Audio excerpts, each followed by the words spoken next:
여러분들 이렇게 생각해 주시면 편해요. 캔들은 마치 물고기고 이동평균선과 같은 보조지표들은 일종의 낚싯줄이라고 생각을 해주시면 됩니다. 그렇다면 이 낚싯줄이 강하게 끌려갈수록 이 캔들이라는 물고기는 힘이 강하다라고 봐주시면 돼요. 안녕하세요, 해선총각입니다. 영상 시청하시기 전에 구독과 좋아요 부탁드리고 해외 증권사를 사용하시면 나스닥 한 계약 기준 150만원, 최소 증거금 0.01 계약 기준 15,000원부터의 선물 거래가 가능합니다. 자세한 내용은 댓글 혹은 더보기란에 셀프 계좌 개설 영상을 참조해 주시기 바라겠습니다. 여러분들 이런 경험이 많으실 거예요. 나는 분명 보조지표를 보는 방법 그대로 사용을 해서 차트에서 진입 타점을 잡았는데 보조지표와 차트가 이야기하는 대로 주가가 흘러가지 않는 경우를 많이 보셨을 겁니다.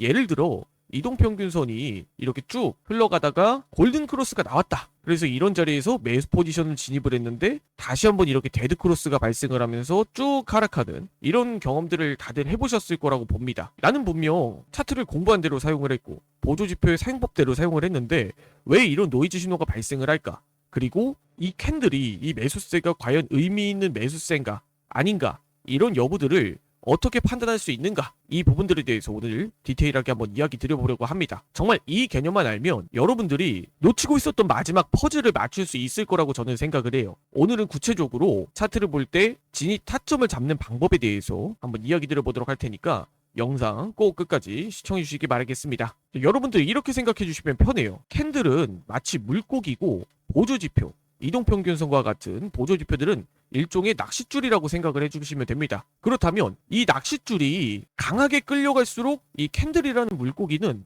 힘이 강하다라고 봐주시면 돼요. 이평선을 예시로 한번 들어볼게요. 이동평균선을 기준으로 이 캔들이 이동평균선과 멀어질수록 지금 이 캔들의 힘은 강하다라고 생각을 해주시면 됩니다. 그리고 반대로 이 이동평균선과 가까이 캔들이 위치해 있을수록 이 물고기의 힘은 약하다라고 봐주시면 돼요. 그렇다라는 건 이 이동평균선 근처에서 횡보하는 이러한 약한 캔들들은 사실상 캔들의 크기와 힘과 무관하게 주가를 주도하지 못하고 있다라고 생각을 해주시면 돼요. 하지만 반대로 캔들이 이동평균선과 멀어질수록 이 캔들은 현재 주가를 주도하고 있다라고 봐주시면 됩니다. 그렇기 때문에 이동평균선도 같이 끌려가는 거예요. 그런데 대부분의 투자자분들이 캔들을 무시하고 일종의 차트 그림 맞추기를 하고 있다라는 거예요. 그래서 여러분들이 이동평균선을 같이 볼 때 적어도 보조지표들을 연계해서 볼 때는 이러한 원리들을 같이 살펴보셔야 합니다. 자, 그렇다면 여기서 진입 타점을 잡는 구체적인 방법은 어떤 방법이 있을까요? 전 일단 이렇게 말씀을 드리겠습니다. 다른 캔들을 보지 말고 이전 직전에 5개에서 10개의 캔들만 보셔도 돼요. 5개에서 10개의 캔들만.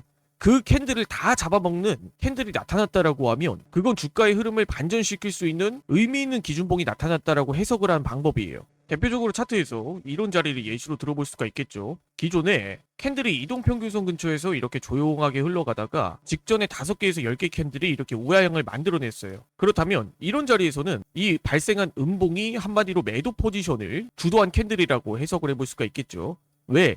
이전에 5개에서 10개의 캔들을 평균적으로 한 번에 잡아먹는 매도세가 발생을 했으니까 이런 자리에서는 우리가 매도 포지션을 진입하는 거예요. 그 이후로 주가는 이렇게 쭉 하락을 하면서 대략적으로 한 200틱 정도의 뷰가 이렇게 발생을 하는 거죠. 자, 그렇다면 여기서 우리가 추세 전환 또한 동일하게 해석을 해볼 수가 있어요. 바로 이런 캔들이 매수 포지션으로의 전환이 되는 그런 기준이 되는 캔들이라고 할 수 있습니다. 왜? 마찬가지로 이전에 강하게 발생했던 음봉과 평균적으로 형성을 해놨던 10개의 캔들, 이러한 캔들과 이러한 자리를 하나의 캔들이 다 바꿔놓은 거예요.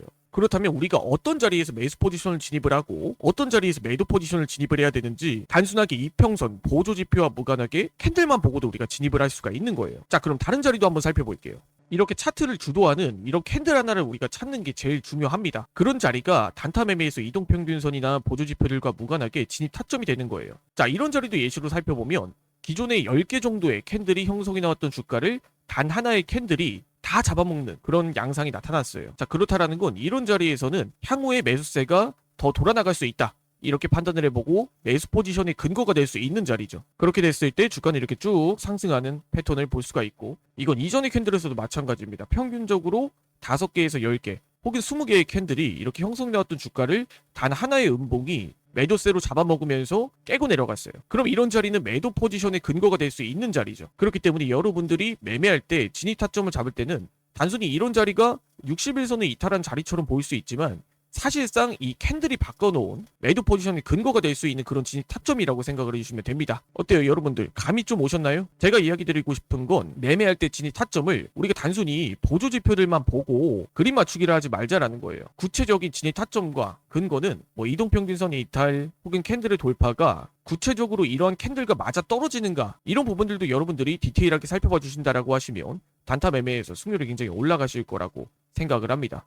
자, 오늘 여기까지 단타 매매에서 무조건 알아야 하는 진입 타점을 잡는 방법에 대해서 한번 알아봤어요. 오늘 영상은 여기까지 하고 마무리 짓도록 하겠습니다. 해외증권사 계좌 개설 혹은 메타트레이더 관련 문의사항은 아래 더보기란에 있는 고객센터 혹은 해외증권사 셀프 계좌 개설 영상을 참조해 주시기 바라겠습니다. 지금까지 해선총각이었습니다. 영상 시청해주셔서 감사합니다.